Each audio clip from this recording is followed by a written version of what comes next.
Welcome back, guys, to the 100th episode of Wake Up Barstool, okay? And who better to have on episode 100 than, I think, a man who has been on 9 of these now? This is either visit 9 or 10, and that's our guy, Chris Fallica, a.k.a. The Bear. College football expert, noted Miami Hurricane. Bear, what's happening, baby? How we doing today? Let's just round it up and make it a nice, easy 10%. I mean, a nice 10%er of the Wake Up Barstool there. How about congratulations? Thank you so much, Bear. Thank you for, I know your schedule is just so crazy busy. You always make time for us, whether it's pre-cruise, post-cruise, early mornings, any time zones. You're the man. Now, as I said, though, you're also a Miami fan. Hell of a national championship, hell of a year.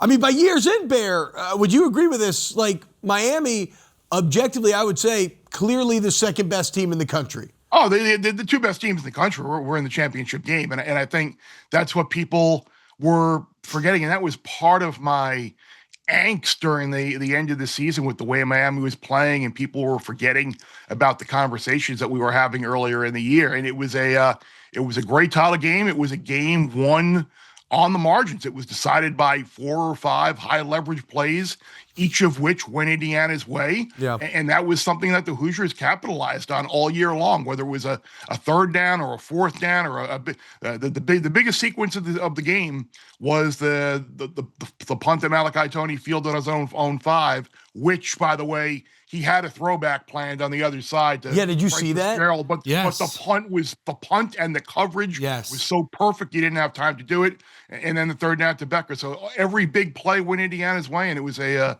hell of a game, and certainly no shame. I was disappointed. I was upset, but we had some therapeutic talking it out on some hits over the last couple of days. But congrats, Indiana, and certainly proud of the effort that Miami had in the game that they certainly could have won.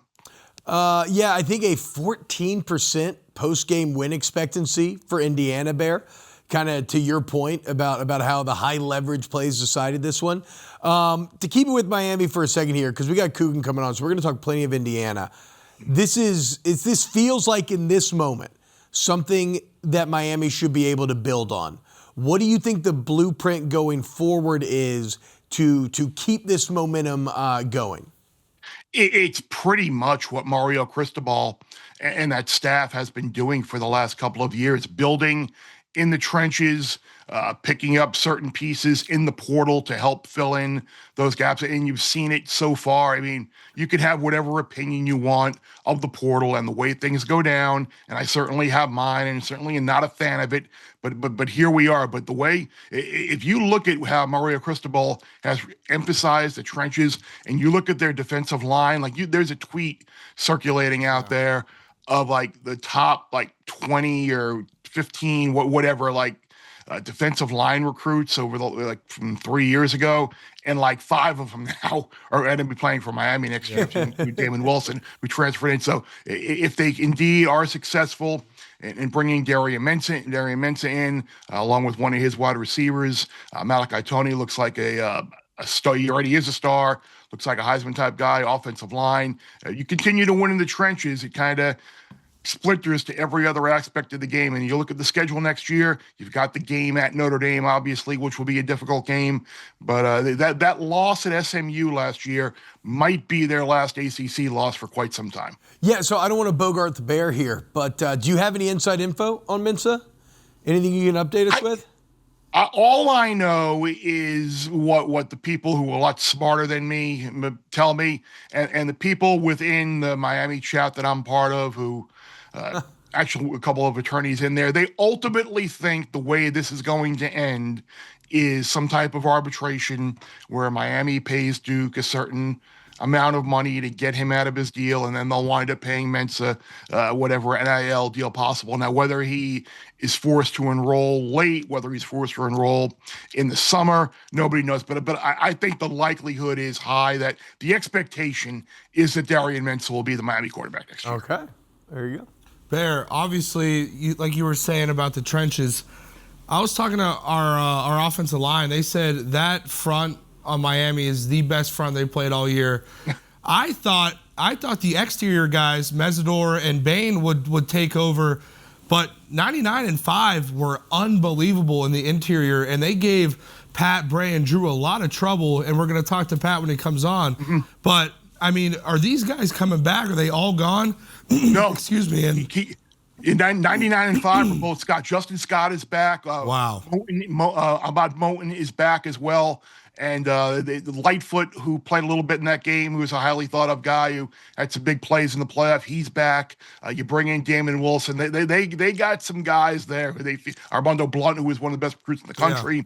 Yeah. They feel really good about their ability to fill those guys. But yeah, I'm glad you brought up 99-5 because Moten was a guy who had been hurt a good bit this year, and he was finally able to play a complete game. And Scott, a young guy who kind of stepped up this year and really emerged. Their biggest issue next year on defense is going to be the linebacking core. If they can get Motoré back and find some other guys to replace some guys who are leaving, because that's the area of the field that I think they need the biggest help with. Yeah. All right, Bear, now that, college football is over, as a gambler, where is the focus being shifted to? You're going to play some college basketball. I see you have your soccer hat on. Where are we going? I got to follow your bets. No, we love soccer, and this is the time of the year where I get re-involved and ignite my passion again for horse racing. There's a big racing card this weekend down at Gulfstream. Hey. The Pegasus World Cup is this weekend down there. So big week there. Of course, Final Four, March Madness will be dialed in. Champions League, tennis majors, golf majors. I'm not as big into the day-to-day grind of college basketball, but the golf tournaments, the tennis majors, futures as well, things like that. Maybe little pick five every now and then for Gulfstream and Oaklawn, but that's kind of where I'm headed now. Well, if you have any good horses that you're looking at this weekend, make sure you text them all to my phone. Well, you might want to take a look at litigation in the Gulfstream Park Turf Sprint tomorrow. Okay. Seventh race at Gulfstream. The number 3 horse, litigation. I'm marking it down right now. 5-1 morning line. Brian Lynch has been red hot down there at Gulfstream, and I think this horse is super live tomorrow. Brian Lynch, noted. All right, Bear. Let's talk a little bit of NFL here. Where are you leaning this weekend with the 2 big games, AFC Championship, NFC Championship? I keep going back and forth on the AFC game, but I openly admit I think way too hard about this stuff and put paralysis through analysis is like the ultimate thing. Everyone seems to be landing on the same groupthink with the AFC game. That's overreaction. There isn't that much of a drop-off from Knicks to Stidham, and everybody loves the Broncos, and we've seen the number come back down. The more and more I think about it now, I don't know. Are they really going to be able to run the ball on the Patriots? They seem to just be capitalizing on turnovers week in and week out. A couple of bad offensive lines that they played did wind up getting some pressure on Herbert and Stroud the last couple of weeks. This might just be one of those charm-type seasons for the Patriots. So after earlier in the week, kind of like in Denver, I've kind of pulled a 180 here, and I'm going to play the Patriots in this game just because I think the number now has come down, and everyone seems to be coming to the same conclusion, which is never a good thing. And then in the other game, I thought the Rams were the best team in football all year long, and they should have won that game in Seattle a couple of weeks ago. You're catching 2.5 points. Who knows if Sam Darnold ultimately is 100% or not. Kenneth Walker now is going to have to carry a lion's share of the carries because of the injury to Charbonnet. You really don't want him doing that. They got the injury to Bryant at tight end, the concussion. I think there are a lot of concerns with the Seahawks team.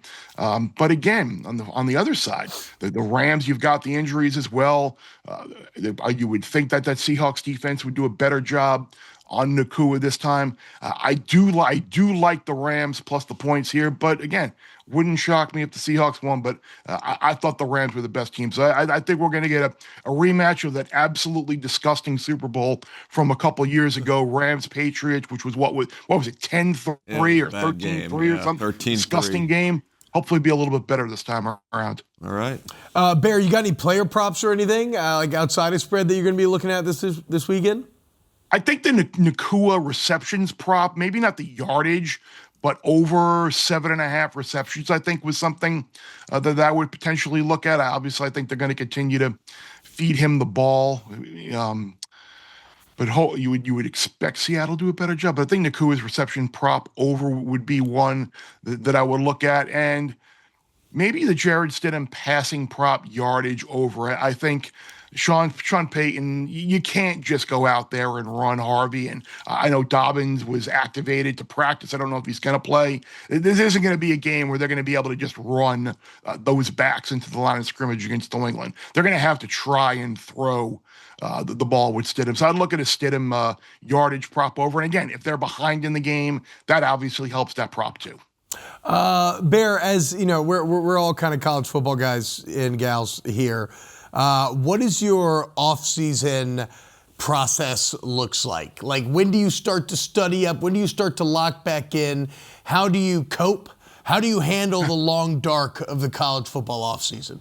It's certainly going to be a longer cope than usual this year. We just had the season ended and just trying to shake that and know that the process of getting right back to that point is so long. But I'll take a little bit of time to just kind of decompress, and then I'll start going through some schedules and jotting down some things about situations. Look at ultimately roster report. I've already made a CJ Carr Heisman Trophy bet for next year. I found an 8-1 on him.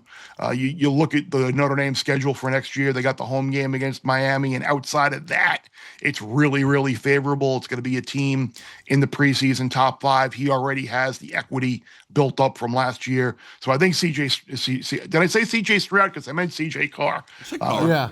I did say that, but I said good. Yeah, I did bet Carr. I did bet Carr at 8-1 to win the Heisman. And again, I think in the as we continue to get portal news and roster news, I'll continue to look. And I know there are a couple of sites out there. Bill Connolly does a really good job of kind of throwing out a little spring preview at times. So I'll consume that. And I think one thing that, as a handicapper, that each of the last 2 years, we really haven't been able to capture it early on.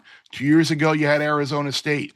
Last year, it was Indiana. You really have no idea the impact of the portal. Yeah. And don't be afraid to take a shot with some of these prices on odds to win divisions, national titles, things like that. Knowing next year, look, we were kicking around on bear bets the other day. Like Jeff and Sammy were like, okay, teams potentially to maybe fade next year. And we brought up, maybe you take a shot with Ohio State to make the playoff. You look at Buckeyes' schedule. They have a majority of their tough games on the road next year. A team like Penn State, they avoid everybody in the Big Ten this year. Remember now, Notre Dame, if it's in the top 12, is going to be in the playoffs. So there'll be one fewer spot for other teams. All these little things, just kind of make a little mental checklist or so, or even put it in your notes app on your phone, just to kind of say, just as a reminder to these things to factor in. Yeah, I don't know. I think I was having problems with my IFB, Bear, because I didn't hear LSU national championship anywhere. Oh, I can't wait. I can't wait to fire on LSU under 9.5. Don't worry. Let's go, baby. They're gonna keep it under 10. They're gonna go 9.5, and they're gonna juice that puppy up to about minus 170, 180. I think the days of 10 wins in the SEC are over. Oh, you said you're gonna fire under 9.5. Oh, yeah, absolutely. Okay, screw you, Bear. I don't want to talk to you anymore, dude. Bad friend. You're a bad friend of the show. Come on, Bear. Yeah, come on, Bear. What the hell, dude? Come on, you're supposed to be my best Love bud. it, Bear. I love all of you. I know. We love you too. That's the best. That's the best advice I can give you. Is what this little conversation just was. Last year, everyone I spoke to was, "Oh, Illinois, they could maybe go to the playoff. They're an over team." Illinois underrated. All right, Bear. Hey, thank you so much for everything, Thank you, man. Bear. 100 episodes. You're the man. Chris Fallica, thank you, baby. Have a great weekend, everybody. Have a great Bear. You weekend too, Bear. as well.